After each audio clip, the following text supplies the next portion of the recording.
বিগত কয়েক মাস থেকে তারাপুর শিববাড়ি রোডের মেরামতের জন্য রাস্তাটির বড় যানবাহন চলাচল বন্ধ করে রাখা হয়েছে। তাই তারাপুর মজুমদার বাজার, তোপখানা, কুমারপাড়া, নিজ জয়নগর, কৃষ্ণপুর, ভৈরবনগর ও বরযাত্রাপুর গাঁও পঞ্চায়েতের অন্তর্গত বৃহত্তর পশ্চিম শিলচর এলাকার জনগণের শিলচর শহরের সঙ্গে যোগাযোগ বিচ্ছিন্ন হয়ে পড়েছে। এই বৃহৎ অঞ্চলের যোগাযোগের একমাত্র মাধ্যম হল শিলচর কালাইন সড়কটি। এই সড়কটি বন্ধ হওয়ায় নিত্য প্রয়োজনীয় জিনিসপত্রগুলো আগুন মূল্যে পরিণত হয়েছে।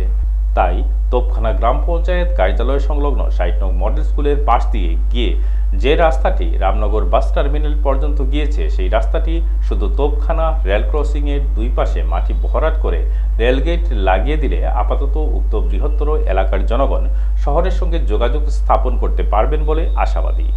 আর যদি ৭ দিনের মধ্যে শিববাড়ির বাদ দিয়ে ভারী ও মাঝারি ট্রাক চলাচলের ব্যবস্থা না হয়, তাহলে তোপখানা হয়ে বিকল্প রাস্তার ব্যবস্থা করে দেওয়া হয়। তা না হলে এই বৃহত্তর এলাকার জনগণ একত্রিত হয়ে বৃহত্তর গণ আন্দোলনের দিকে অগ্রসর হবেন বলে হুঁশিয়ারি দেন। এদিন স্মারকপত্র প্রদানকালে উপস্থিত ছিলেন নাজিম উদ্দিন লস্কর, রকিবুল আলম লস্কর, রকিব উদ্দিন লস্কর সহ অন্যান্যরা। আজকে আমরা মেমোরান্ডাম দিছি জেলাধিপতি মহোদয়ের কাছে, আজকে প্রায় 2 মাসের উপর হয়ে গেছে শিববাড়ি যে বাদ আছে, বাদ দিয়ে কোনো রকম মাঝারি বা বাড়ি যানবাহন চলেন না, অনলি ফর প্রাইভেট গাড়ি চলে।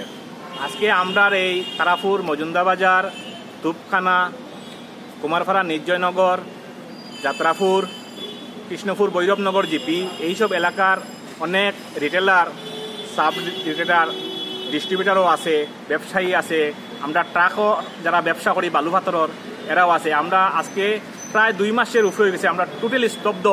আমরা বর্তমানে আমরা প্রত্যেক আলু, পেঁয়াজ, ডাল, তেল, নিত্য প্রয়োজনীয় জিনিস আমরা প্রায় 10 টাকা 20 টাকা বেশি দিয়া কিনতে ওর। আজকে আমি এই ডিসি মহোদয়ের কাছে আমরা সব আইসি ওখানে যে আগামী 7 দিনের ভিতরে আমরা এই শিববাড়ি বাঁধটা দিয়া বাড়ি ও মাঝারি যানবাহন চলাচলের উপযুক্ত করিয়ে দেওয়া। তোর সঙ্গে যদি এটা না হয় তাহলে তুফখানা মডেল স্কুলের সামনে দিয়া গিয়া রেল ক্রসিং আছে একটা, পার্ট 1 আর পার্ট 2 লগে। এটা রেল ক্রসিংয়ের 2 সাইডে খালি রাস্তা বানাইলে আছে, অ্যাপ্রোচটা করিয়া রেলগেট বানাইয়া দিলে আমরা এইদিকে আইএসবিটি পর্যন্ত, এইদিকে রামনগর পর্যন্ত আমরা যেতে পারবো অতি সোজা।